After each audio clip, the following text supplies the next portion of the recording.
Gary Wilhelmi here at the Agribusiness Desk. He's our Ag Day analyst. Gary, let's talk about the world situation. I know you've talked about what's happening to Europe, but then we look at what's happening in Washington, D.C., and our leaders don't seem to be able to agree on what we're happening here. What is going on? That's the problem. It's very difficult to understand what's going on. Nothing's going on is the problem. We've been kicking this can down the road for generations. Is spending more and more money. You look at the basis for re-election within Congress or any elected office. It's all based on contributions. Well, those contributors want something for their money, whether you call them lobbyists or whatever. So basically, the more you give, the more you get. Is that it? Well, you get an office as a congressman. You're a first-year congressman. You get 2 years in office.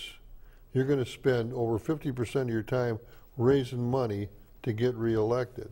Okay. And some of these fellows and ladies who got elected in this last, we have these waves, and so we wash one crowd out and bring another crowd in, but they're not doing what they said they were going to do. So they're going to get washed out again. But you know, it doesn't make any difference.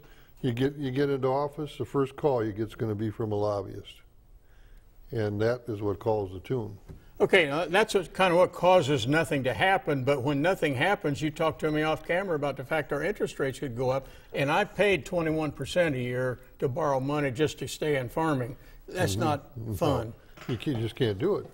And what happens is, if we do indeed, whether we actually formally default, just the fact that we've threatened default, you know, the major rating services, Moody's and S&P, are already having our own credit status under review, and our bond ratings will be decreased the closer we come to this default period.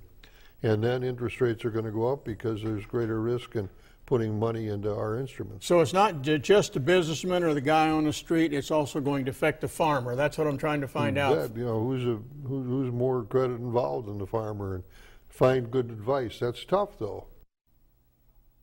Gary says it's important, but also very difficult to find an advisor you can trust to help guide your decisions. Mike Hoffman, next with your Farm Country Forecast.